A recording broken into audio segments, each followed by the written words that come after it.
O nosso Deus é perfeito e santo. Ele cuida de você. Fique tranquilo, vai dar tudo certo. 1 Reis 1. O rei Davi envelheceu. Os anos o alcançaram. Apesar de o cobrirem com vários cobertores, ele não se aquecia. Por isso alguém sugeriu: podemos trazer uma jovem virgem para ficar ao seu lado e cuidar de nosso senhor o rei. Ela se deitará com o Senhor e o aquecerá. Eles procuraram em Israel a mais bela jovem que pudessem encontrar. Acharam Abisag, uma sunamita, e a trouxeram ao rei. A moça era muito bonita. Ela ficou ao lado dele e cuidou do rei, mas o rei não teve relações com ela. Na ocasião, Adonias, cuja mãe se chamava Agite, se gabava dizendo: eu sou o sucessor do rei. Ele providenciou carros, cavaleiros e 50 homens para correrem à sua frente. Seu pai o criou muito mimado, nunca o repreendia. Ele também tinha boa aparência e vinha logo depois de Absalão. Adonias conversou com Joabe, filho de Zeruia, e com o sacerdote Abiatar, e eles o apoiaram. Mas os sacerdotes Adoc, Benaia, filho de Joiada, o profeta Natã, Simei, rei, e a guarda pessoal de Davi não apoiaram Adonias. Adonias ofereceu uma festa de coroação. Sacrificou ovelhas, bois e novilhos gordos na rocha de Zoelete, perto da fonte de Enrogel. Ele convidou todos os seus irmãos, os filhos do rei, e todos os servidores mais influentes do rei que havia em Judá, mas não receberam convite o profeta Natã, Benaia, a guarda pessoal do rei, e o seu irmão Salomão. Natã procurou Batseba, mãe de Salomão, e disse: sabia que Adonias, filho de Agite, proclamou-se rei, e nosso senhor Davi não está sabendo de nada? Agora deixe-me dizer como você poderá salvar a própria vida e a de Salomão. Vá imediatamente ao rei Davi e diga a ele: o meu senhor e rei não me prometeu. Seu filho Salomão será o meu sucessor como rei e ocupará o meu trono? Então, por que Adonias foi coroado rei? Enquanto você estiver conversando com o rei, eu vou entrar e confirmar o que você diz. Batseba correu para o quarto do rei. Ele estava muito velho e Abisag estava ao seu lado cuidando dele. Quando Batseba se prostrou em reverência ao rei, ele perguntou: o que você deseja? Ela respondeu: meu rei, o Senhor me prometeu em nome do Eterno seu Deus, seu filho Salomão será o meu sucessor como rei e ocupará o meu trono. Mas agora veja o que está acontecendo. Adonias foi coroado rei, e o meu senhor o rei nem está sabendo. Ele deu uma grande festa de coroação, oferecendo bois, novilhos gordos e ovelhas. Convidou os filhos do rei, o sacerdote Abiatar e Joabe, comandante do exército. Mas o seu servo, Salomão, não foi convidado. Todos em Israel estão observando o rei, querem ver o que o Senhor fará. Estão ansiosos para saber quem ocupará o trono, depois do Senhor. Se não fizer nada, no dia em que o Senhor for sepultado, eu e meu filho estaremos condenados à morte. Enquanto ela relatava os fatos ao rei, o profeta Natã chegou ao palácio. O rei foi avisado: o profeta Natã está aqui. Ele veio à presença do rei e prostrou-se com o rosto em terra em reverência. Natã começou a falar: ó rei, meu senhor, por acaso o Senhor disse: Adonias será o meu sucessor como rei e ocupará o meu trono? Pois é o que está acontecendo. Ele deu uma enorme festa de coroação com bois, novilhos gordos e ovelhas. Convidou todos os filhos do rei, os oficiais do exército e o sacerdote Abiatar. Eles estão em grande festa, comendo, bebendo e clamando: viva o rei Adonias! Mas eu, sacerdotes Adoc, Benaia, filho de Joiada, e seu servo Salomão não fomos convidados. Será que o rei, o meu senhor, está fazendo isso sem o nosso consentimento? Sem nos contar o que desejava que Adonias fosse o seu sucessor? O rei Davi reagiu imediatamente à notícia e ordenou: tragam Batseba de volta aqui. Ela voltou ao quarto. O rei prometeu solenemente: assim como vive o Eterno, o Deus que me livrou de todas as aflições, vou cumprir o que prometi a você em nome do Eterno. Seu filho Salomão será o meu sucessor como rei e ocupará o meu lugar no trono, e farei isso hoje mesmo. Batseba prostrou-se com o rosto em terra, ajoelhada em reverência ao rei, ela disse: viva para sempre o rei Davi, o meu senhor. O rei Davi disse: Chamem os sacerdotes Zadoc, o profeta Natã e Benaia, filho de Joiada. Eles vieram à presença do rei. Davi deu a eles as seguintes ordens: reúnam o pessoal do palácio, ponham meu filho Salomão sobre a mula real e conduzam o cortejo até Giom. Quando chegarem lá, os sacerdotes Zadoc e o profeta Natã ungirão rei sobre Israel. Em seguida, soem a trombeta e clamem: viva para sempre o rei Salomão! Depois vocês o acompanharão até ele entrar e ocupar o meu trono, tornando-se assim o meu sucessor. Eu designei rei sobre Israel e sobre Judá. Benaia, filho de Joiada, apoiou o rei, dizendo: assim seja. Que o Eterno, o Deus do meu senhor, o rei, confirme isto. Assim como o Eterno esteve com o rei, o meu senhor, assim esteja com Salomão, e que o seu domínio seja ainda maior que o do meu senhor, o rei Davi. Os sacerdotes Zadoc, o profeta Natã, Benaia, filho de Joiada, e a guarda pessoal do rei, os queretitas e os peletitas desceram, puseram Salomão sobre a mula do rei Davi e o conduziram até Giom. O sacerdote Zadoc trouxe um frasco de azeite do santuário e ungiu Salomão. Fizeram tocar as trombetas e todos gritaram: viva para sempre o rei Salomão! O povo se juntou à celebração, tocando instrumentos e cantando. O chão tremia com o barulho. Adonias e todos os seus convidados estavam no fim da sua festa de coroação quando receberam a notícia. Quando Joabe ouviu o som da trombeta, perguntou: o que está acontecendo? Por que todo esse tumulto? No meio da conversa, Jonatas, filho do sacerdote Abiatar, chegou. Adonias disse: bem-vindo, um homem bom e corajoso como você deve trazer boas notícias. Mas Jonatas respondeu: infelizmente não. O rei Davi acabou de proclamar Salomão rei, e o novo rei tem o apoio dos sacerdotes Zadoc, do profeta Natã, de Benaia, filho de Joiada, e dos queretitas e peletitas. Eles puseram Salomão sobre a mula real. Os sacerdotes Zadoc e o profeta Matã ungiram rei em Giom, e agora a comitiva está subindo, cantando e festejando. A cidade toda está alvoroçada. É isto mesmo que você está ouvindo: Salomão está sentado no trono. Mas não é só isso. Os oficiais do rei foram felicitar o rei Davi, dizendo: que Deus torne Salomão ainda mais famoso que o Senhor, e o governo dele se estenda além do seu. Mesmo na cama, o rei orou a Deus: bendito seja o Eterno Deus de Israel, que providenciou um sucessor para o meu trono, e permitiu que eu vivesse para vê-lo. Os convidados de Adonias, apavorados, se dispersaram. Adonias, com medo de Salomão, refugiou-se no santuário e agarrou-se a uma das pontas do altar. Disseram a Salomão: Adonias, com medo do rei Salomão, refugiou-se no santuário e agarrou-se a uma das pontas do altar, dizendo: não sairei daqui até que o rei Salomão prometa que não vai me matar. Salomão disse: se ele for um homem de respeito, não cairá sequer um fio de cabelo da sua cabeça, mas se ele tem más intenções, será morto. Salomão mandou chamá-lo e o tiraram do altar. Adonias chegou e inclinou-se em respeito diante do rei. Salomão o dispensou. 1 Reis 2.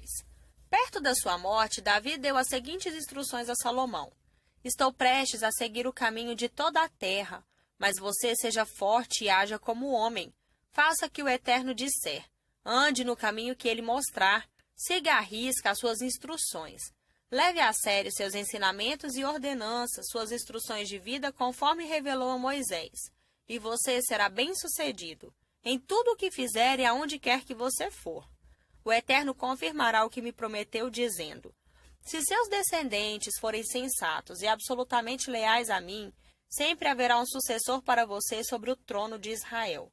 Não se esqueça do que Joabe, filho de Zeruia, fez aos 2 comandantes do exército de Israel, a Abner, filho de Ner, e a Amasa, filho de Jéter. Ele os assassinou a sangue frio, agindo em tempos de paz como se estivesse na guerra, e desde então ficou manchado com todo esse sangue. Faça com ele o que achar melhor, mas de maneira alguma o deixe escapar, ele tem de pagar pelo que fez. Mas seja generoso para com os filhos de Barzilai de Gileade. Receba-os com toda a cordialidade. Foi assim que eles me trataram quando eu fugia de seu irmão Absalão. Você também terá de cuidar do caso de Simei, filho de Gera, o benjamita de Baurim, aquele que me amaldiçoou de maneira tão cruel, quando eu ia para Manaim. Quando fui recebido de volta no Jordão, prometi em nome do Eterno que não o mataria. Mas você não deve tratá-lo como se nada tivesse acontecido. Você é sábio, saberá como lidar com isso e saberá o que fazer para que ele pague pelo que fez antes de morrer. Depois disso, Davi descansou com seus antepassados. Foi sepultado na cidade de Davi. Davi reinou 40 anos sobre Israel, 7 anos em Hebrom e 33 anos em Jerusalém. Salomão ocupou o trono de seu pai Davi e o seu reino se consolidou. Adonias, filho de Agite, foi conversar com Batseba, mãe de Salomão. Ela perguntou, você vem em paz? Ele respondeu, sim. Posso dizer algo a você? Ela respondeu, claro, pode falar. Você sabe que o reino estava em minhas mãos e todos esperavam que eu fosse o rei, mas deu tudo ao contrário e o reino acabou com as mãos de meu irmão? O Eterno quis assim. Agora quero fazer um pedido. Por favor, não me negue isto. Ela disse, prossiga, o que você deseja. Peço ao rei Salomão que me dê por mulher Abisague, a sunamita. Ele não negará esse pedido a você. Batseba disse, sem problema, falarei com o rei a seu favor. Batseba foi transmitir ao rei Salomão o pedido de Adonias. O rei levantou-se e a recebeu, inclinando-se respeitosamente, depois voltou a sentar-se no trono. Ele pediu que pusesse um trono ao lado do seu para sua mãe. Ela se sentou do seu lado direito. Batseba começou a falar. Tenho um pequeno favor a pedir. Por favor, não me negue isto. O rei disse, pode falar, mãe, é claro que não vou negar nada a você. Ela disse, dê a sunamita Abisague por mulher a seu irmão Adonias. O rei Salomão respondeu à sua mãe, que favor é esse? Por que está pedindo a sunamita Abisague para Adonias? Por que já não pede o reino de uma vez? Ele é meu irmão mais velho, e tem o sacerdote Abiatar e Joabe, filho de Zeruia, como aliados. O rei Salomão jurou em nome do Eterno, que Deus faça o que quiser comigo se Adonias não pagar esse desaforo com a própria vida. Juro pelo Eterno, um Deus que me estabeleceu no trono de meu pai Davi, e pôs sobre mim a responsabilidade do reino, como tinha prometido que Adonias morrerá ainda hoje. O rei Salomão deu ordens a Benaia, filho de Joiada, que matou Adonias. Depois o rei disse ao sacerdote Abiatar, você ficará exilado na sua terra, em Anatote. Você merece morrer, mas não vou matar você. Pelo menos não agora, porque você estava encarregado da arca do Senhor Eterno nos dias do meu pai Davi, e porque esteve com ele em todos os momentos difíceis da vida dele. Salomão exonerou Abiatar do sacerdócio do Eterno em cumprimento à palavra do Eterno, em Siló, a respeito da família de Eli. Quando ficou sabendo disso, Joabe, que tinha conspirado com Adonias, apesar de ter sido leal no caso de Absalão, refugiou-se no santuário do Eterno, agarrando-se a uma das pontas do altar para se proteger. O rei Salomão foi informado de que Joabe tinha se refugiado no santuário do Eterno e estava agarrado ao altar. Imediatamente enviou Benaia, filho de Joiada, e os outros homens com ordem de matá-lo. Benaia entrou no santuário do Eterno e disse a Joabe, saia daí por ordem do rei. Ele respondeu, não saio, vou morrer aqui dentro. Benaia voltou ao rei e contou o que tinha acontecido. O rei disse, pois faça o que ele diz, mate-o e mande sepultá-lo. Que eu e a família de meu pai sejamos inocentes da culpa do sangue que Joabe derramou injustamente. Ele matou 2 homens muito mais dignos do que ele. Contra a vontade de meu pai, assassinou Abner, filho de Ner, comandante do exército de Israel, e Amasa, filho de Jeter, comandante do exército de Judá. A culpa desses crimes brutais recairá sobre Joabe e seus descendentes. Mas que a paz do Eterno esteja sobre Davi e seus descendentes, sobre sua dinastia e seu reino. Benaia, filho de Joiada, matou Joabe. Ele foi sepultado no túmulo da família que ficava no campo. Como substituto de Joabe, o rei designou Benaia, filho de Joiada, comandante do exército, e substituiu Abiatar pelo sacerdote Zadok. Em seguida, o rei mandou chamar Simei e disse a ele, construa uma casa em Jerusalém. Você vai morar aqui e não poderá mais sair da cidade. Se ultrapassar o limite do vale do Cedron, estará assinando a sua sentença de morte.